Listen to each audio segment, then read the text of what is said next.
Assalamualaikum warahmatullahi wabarakatuh. Semangat pagi dan salam sehat selalu untuk kita semua. Halo semuanya, kembali lagi bersama saya di AA Edukasi. Pada video kali ini, kita akan sama-sama mempelajari materi dari pendidikan kewarganegaraan, khususnya untuk kelas 7 tingkat SLTP sederajat. Pada video kali ini, kita akan membahas pada bab 1 dalam submateri perumusan Pancasila sebagai dasar negara. Bagi kamu yang baru bergabung dengan AA Edukasi, mari sama-sama kita bangun channel ini dengan mengklik like, share, subscribe, and comment jika ada yang ingin kalian tanyakan. Dan jangan lupa untuk selalu mengaktifkan notifikasi loncengnya agar kalian tidak ketinggalan video-video baru dari kami. Pancasila sebagai dasar negara merupakan hasil perjuangan para pendiri negara. Mereka adalah orang-orang yang berjuang untuk mendirikan bangsa dan negara Indonesia. Jasa-jasanya sudah seharusnya selalu kita kenang atau ingat, seperti yang diucapkan oleh proklamator kemerdekaan Indonesia, yaitu Insinyur Soekarno. Jangan sekali-kali melupakan sejarah. Pernyataan tersebut lebih dikenal dengan singkatan Jas Merah. Tidak melupakan sejarah perjuangan bangsa merupakan kewajiban seluruh warga negara sebagai bangsa Indonesia. Melupakan sejarah perjuangan bangsa sama artinya dengan menghilangkan identitas bangsa Indonesia. Para pendiri negara telah merumuskan dan menetapkan dasar negara. Hal itu dalam rangka menggapai cita-cita nasional sebagai negara yang merdeka, bersatu, berdaulat, adil, dan makmur. Dasar negara Pancasila berguna untuk mengantarkan kemerdekaan dan kejayaan bangsa Indonesia. Baik, dalam submateri perumusan Pancasila sebagai dasar negara, yang pertama ada pembentukan BPUPKI. Bangsa Indonesia mengalami sejarah yang sangat panjang dalam melawan penjajah. Kita pernah mengalami penderitaan ketika dijajah oleh Belanda. Sejarah juga mencatat kekalahan Belanda oleh Jepang dalam Perang Asia Timur Raya menyebabkan bangsa Indonesia dijajah oleh Jepang. Penderitaan akibat pelaksanaan kebijakan tentara Jepang terhadap bangsa Indonesia yaitu sebagai berikut.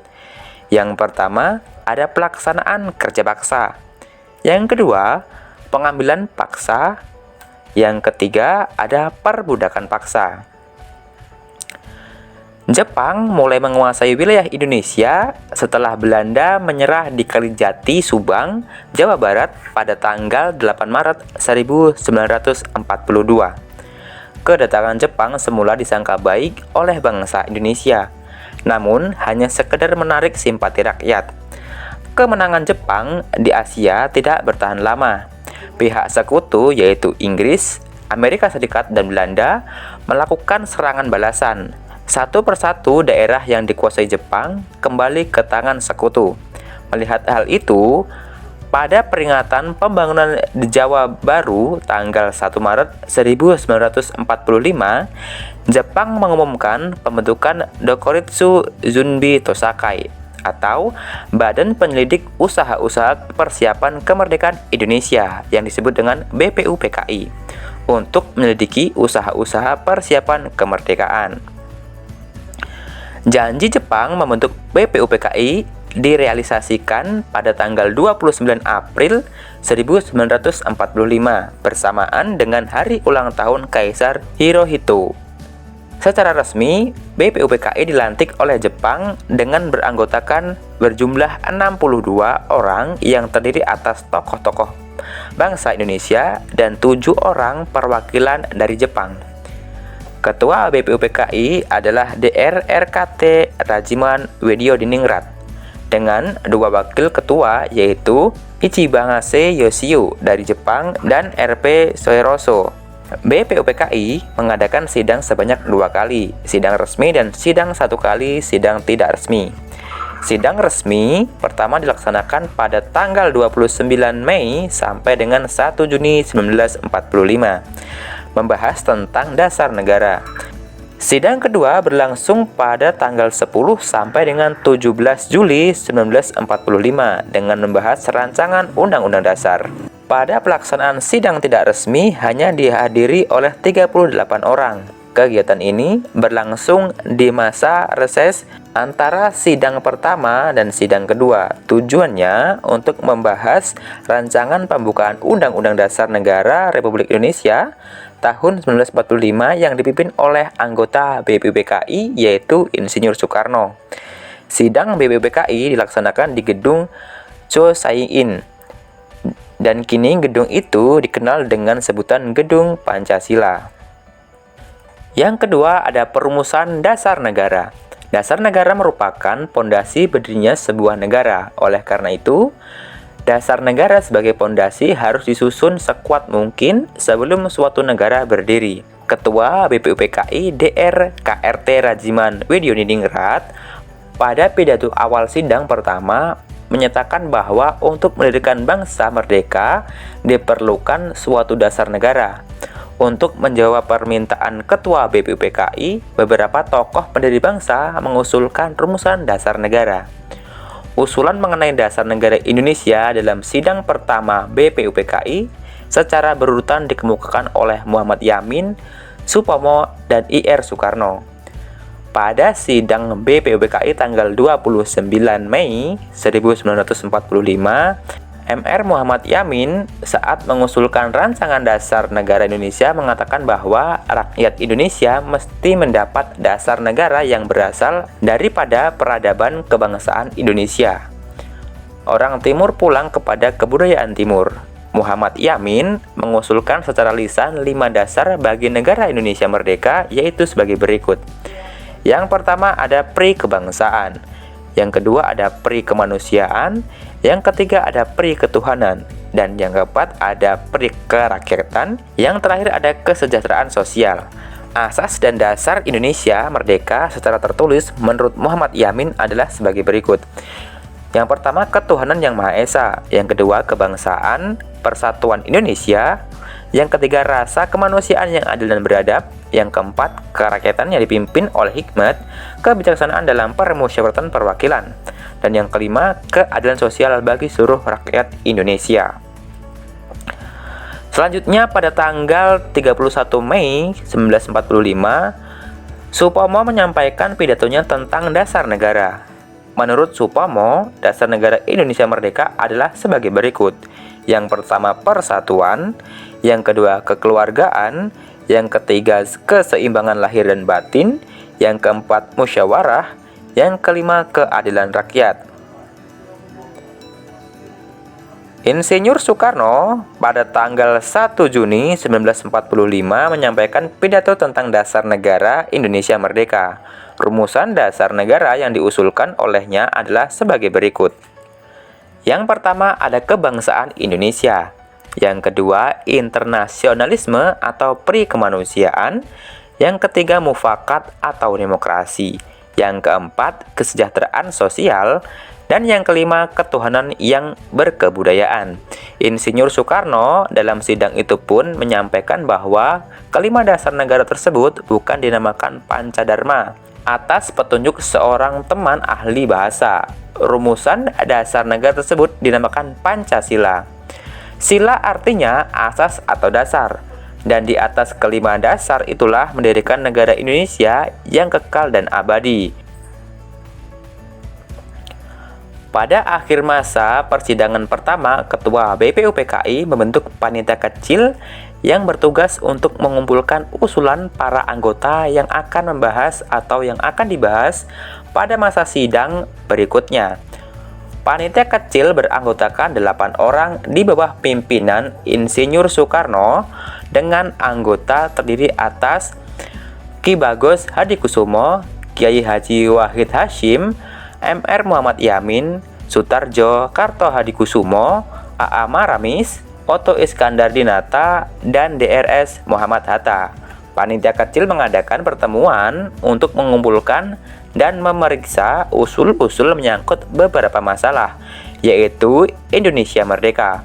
Usul-usul yang telah dikumpulkan dimasukkan dalam beberapa golongan. Setelah sidang Choi Sang-in, panitia kecil mengadakan rapat dengan 38 anggota BPUPKI di kantor besar Jawa Hookokai. Pertemuan tersebut membentuk lagi satu panitia kecil yang terdiri atas anggota-anggota sebagai berikut. Yang pertama ada Insinyur Soekarno sebagai ketua, Muhammad Hatta, Muhammad Yamin, A.A. Maramis, M.R. Ahmad Subarjo, golongan kebangsaan, Kiai Haji Wahid Hasyim, Kiai Haji Kahar Mozakir, Haji Agus Salim, dan R. Abikusno Tokrosojoso dalam golongan Islam. Panitia kecil yang berjumlah 9 orang ini dikenal dengan sebutan Panitia 9, bertugas untuk menyelidiki usul-usul mengenai perumusan dasar negara. Panitia 9 mengadakan rapat di rumah kediaman I.R. Soekarno di Jalan Pegangsaan Timur, nomor 56 Jakarta. Selain itu, pada tanggal 22 Juni 1945, Panitia 9 telah mencapai satu persetujuan atau kesepakatan tentang rencana pembukaan hukum dasar Undang-Undang Dasar. Persetujuan Panitia 9 ini termaktub di dalam satu rancangan pembukaan hukum dasar atau Undang-Undang Dasar oleh Insinyur Soekarno. Rancangan pembukaan hukum dasar ini diberikan nama Muqaddimah, oleh M.R. Muhammad Yamin dinamakan Piagam Jakarta, dan oleh Sukiman Wirjosandidjojo disebut Gentleman's Agreement. Naskah Muqaddimah yang ditandatangani oleh 9 orang anggota Panitia 9 dikenal dengan nama Piagam Jakarta atau Jakarta Charter. Selanjutnya, naskah Muqaddimah tersebut dibawa ke sidang kedua BPUPKI pada tanggal 10 sampai dengan 17 Juli 1945. Pada tanggal 14 Juli 1945, Muqaddimah disepakati oleh BPUPKI. Dalam alinea keempat naskah Piagam Jakarta tersebut terdapat rumusan dasar negara sebagai berikut. Yang pertama, ketuhanan dengan kewajiban menjalankan syariat Islam bagi pemeluk-pemeluknya. Yang kedua, kemanusiaan yang adil dan beradab. Yang ketiga, persatuan Indonesia. Yang keempat, kerakyatan yang dipimpin oleh hikmat kebijaksanaan dalam permusyawaratan perwakilan. Dan yang kelima, keadilan sosial bagi seluruh rakyat Indonesia. Rumusan dasar negara yang tercantum dalam naskah Piagam Jakarta tersebut dalam sidang PPKI tanggal 18 Agustus 1945 mengalami perubahan. Rumusan dasar negara yang diubah adalah sila pertama yang semula berbunyi ketuhanan dengan kewajiban menjalankan syariat Islam bagi pemeluk-pemeluknya, diubah menjadi ketuhanan yang Maha Esa. Latar belakang perubahan sila pertama menurut Muhammad Hatta bermula dari datangnya utusan Opsir Kaigun atau Angkatan Laut Jepang. Mereka memberitahukan bahwa wakil-wakil Protestan dan Katolik dari wilayah yang dikuasai oleh Angkatan Laut Jepang merasa keberatan dengan bagian kalimat rumusan dasar negara dalam naskah Piagam Jakarta. Kalimat yang dimaksud adalah ketuhanan dengan kewajiban menjalankan syariat Islam bagi pemeluk-pemeluknya. Terhadap keberatan tersebut, sebelum sidang PPKI dimulai, Muhammad Hatta mengajak Ki Bagus Hadikusumo, Kiai Haji Wahid Hasyim, M.R. Kasman Singodimedjo, dan M.R. Teuku Muhammad Hasan mengadakan suatu rapat pendahuluan supaya tidak terpecah sebagai bangsa. Tokoh pendiri bangsa yang bermusyawarah telah bermufakat untuk menghilangkan bagian kalimat tersebut dan menggantinya dengan rumusan ketuhanan yang Maha Esa. Dengan demikian, rumusan dasar Pancasila yang tercantum dalam pembukaan Undang-Undang Dasar Negara Republik Indonesia tahun 1945 yang ditetapkan oleh PPKI pada tanggal 18 Agustus 1945 adalah sebagai berikut. Yang pertama ada ketuhanan yang Maha Esa, yang kedua kemanusiaan yang adil dan beradab, yang ketiga ada persatuan Indonesia, yang keempat ada kerakyatan yang dipimpin oleh hikmat kebijaksanaan dalam permusyawaratan perwakilan, dan yang terakhir ada keadilan sosial bagi seluruh rakyat Indonesia.